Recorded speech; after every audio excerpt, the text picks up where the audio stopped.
Welcome everybody, another day of wrestling figures from the 80s. Got Hot Rod, Rowdy Roddy Piper, Sergeant Slaughter, and Tito Santana. I'll start off with whole Hot Rod. He was, I only saw him in a few matches because it seemed like he just sort of came and went. He was more, by the time I came around, he was doing the Piper's Pit segment more than he was wrestling. But I saw him in WrestleMania, was it WrestleMania?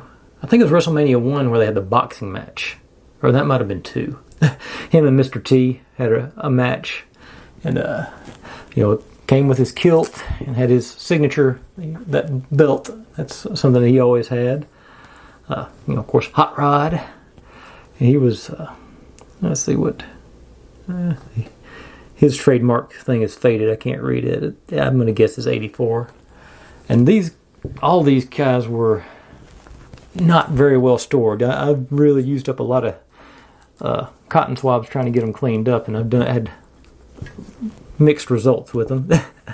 So you can still see he's a little dingy. I don't know, it may not be showing up on camera, but he's a little bit dingy on the white on his back, as especially it shows. But let's say that was Hot Rod.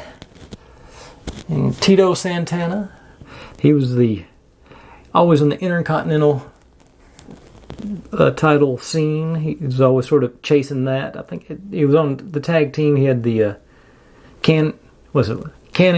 No, it wasn't Can-Am Connection. He took the place of the Am in Can-Am Connection. He became the Strike Force was their the tag team he was in. But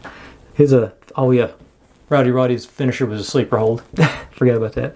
Tito Santana, his finisher was the flying forearm smash. They called it the flying burrito. I'm not sure that would fly nowadays, but that was pretty cool. I think he ended up, after he retired, he became like a high school teacher or something. I heard. I saw him interviewed not too long ago, and he was a character. You see those shoot interview things on YouTube with him. I highly recommend it. He's diplomatic, but he tells it like it is too. I really liked hearing from him because I was always a fan of his. They never seemed to give him the respect I thought he deserved because he was such a good worker, but they never really gave him a shot at the big time.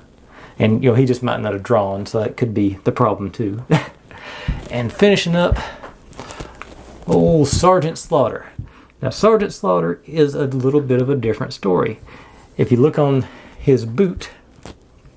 Oh, get him up right side up. If I can get it to focus on there. I don't know if it's going to work or not. Let's see if I can. You can see he was made by Hasbro, not LJN. He doesn't have any mention of Titan Sports there. That's because he is a G.I. Joe character. He's not a wrestling character.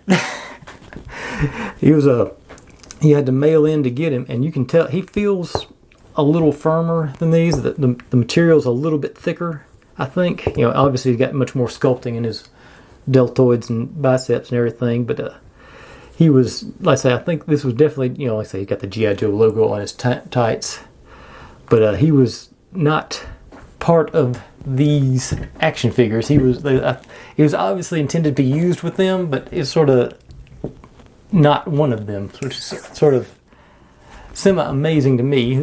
His finisher was the Cobra Clutch, because one of his early enemies was the Iron Sheik and the Camel Clutch versus the Cobra Clutch. But there we go. There's those three guys. Trying to remember if anything else I remember about them. Of course, they made him into a bad guy during the first Gulf War. He became a sympathizer for Saddam Hussein and all that stuff. But let's see. That's really all I've got to say about them. Roddy Piper was just the king of the mic. This guy could cut a promo like nobody's business. You could just feel it. It sort of, you thought, even if you watched him in the WCW when they brought him in, he was that good. You couldn't. There's nobody with. He just got charisma. That's all I can say about him. Even though he was a bad guy, you still loved him. So I'll cut it off there and call that a day. Thanks for watching, everybody. If you're digging what I'm doing, make sure and subscribe. I got plenty more to go where this came from. And I'll see you next time.